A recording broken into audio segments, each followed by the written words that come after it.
नमस्कार। नारद संचार सकारात्मक सुर्खियों में आप सभी का हार्दिक स्वागत है। हिंदू पंचांग के अनुसार आज मार्गशीर्ष मास के शुक्ल पक्ष की पूर्णिमा तिथि है। इसे मार्गशीर्ष पूर्णिमा भी कहा जाता है। दिन बुधवार है, विक्रम संवत 2077 है और ग्रेगोरियन कैलेंडर के अनुसार अंग्रेजी तारीख 30 दिसंबर है, जो कि वर्ष का 364वां दिन होता है और साल में भी एक दिन बाकी है।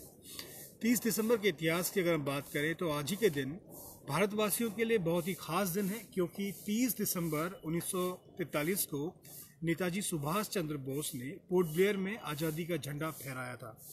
दरअसल वे द्वितीय विश्व युद्ध के दौरान जापानी सेना का सहयोग कर रहे थे और जापान भी आज़ादी की लड़ाई में नेताजी का समर्थन कर रहा था। जापान ने लड़ाई में अंग्रेजों से जीतकर अंडमान निकोबार द्वीप समूह पर कब्जा कर लिया था।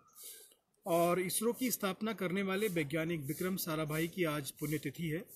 विक्रम साराभाई, जिन्होंने इंडियन इंस्टीट्यूट ऑफ मैनेजमेंट की स्थापना की में जो महत्वपूर्ण भूमिका निभाई, वे जिन्होंने 1962 में Indian national committee for space research की स्थापना करी, जिसका नाम बाद में इसरो हुआ। विज्ञान में उनके योगदान को देखते हुए 1966 में पद्म भूषण और 1972 में मरणोपरांत उन्हें पद्म विभूषण से सम्मानित किया गया। 1922 में आज ही के दिन सोवियत संघ की स्थापना हुई। व्लादिमीर लेनिन ने आसपास के 14 राज्यों को रूस में मिलाया और आधिकारिक रूप से यूएसएसआर की स्थापना आज के दिन हुई। मॉस्को इसकी राजधानी बनी थी। और रुक करते हैं आज के समाचारों की सकारात्मक सुर्खियों की ओर। रेल मंत्री पीयूष गोयल ने कहा है कि हाल में डिज़ाइन किए गए विस्टा होम पर्यटन कोचों का 180 किलोमीटर प्रति घंटे की स्पीड से सफलतापूर्वक उसका ट्रायल पूरा कर लिया गया है और इन रेल डिब्बों में सफ़र करने वालों को की यात्रा यादगार बनेगी। इससे पर्यटन को और बढ़ावा मिलेगा। रेल मंत्री ने कहा है कि तमिलनाडु में यूनेस्को विश्व धरोहर स्थल नीलगिरी माउंटेन रेलवे का संचालन भी इसी वर्ष 31 दिसंबर से शुरू कर लिया जाएगा। केंद्रीय स्वास्थ्य और परिवार कल्याण मंत्री डॉक्टर हर्षवर्धन को टीकों और टीकाकरण के लिए बनाए गए अंतर्राष्ट्रीय संगठन गावी के बोर्ड का सदस्य मनोनीत किया गया है। इस बोर्ड में 221 से 223 तक भारत का वो प्रतिनिधित्व करेंगे।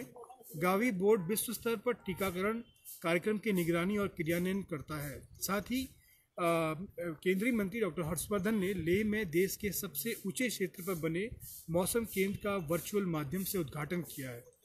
अरुणाचल प्रदेश के ईटानगर में स्थित मौसम केंद्र के बाद लेह का यह नया केंद्र सबसे ऊंचाई पर बना केंद्र होगा और समुद्र तल पर इसकी ऊंचाई 3500 मीटर है। साथ ही आत्मनिर्भर भारत और नवाचार को प्रोत्साहन देने के लिए बड़ी पहल के रूप में भारतीय सेना ने उभरती प्रौद्योगिकी के स्टार्टअप के लिए आउटरीच वेबिनार आयोजित किया। 17 से 28 दिसंबर तक आयोजित किए गए इस वेबिनार में वर्चुअल माध्यम से सेना ने स्टार्टअप से स्वदेशी नवाचारों और विचारों के प्रस्ताव को ग्रहण किया।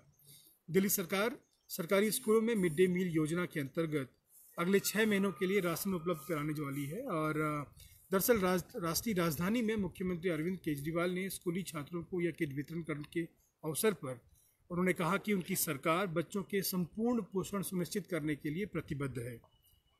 भाभा परमाणु अनुसंधान केंद्र के नेत्र संबंधी ट्यूमर के इलाज के लिए देश में पहली रूथिनियम 106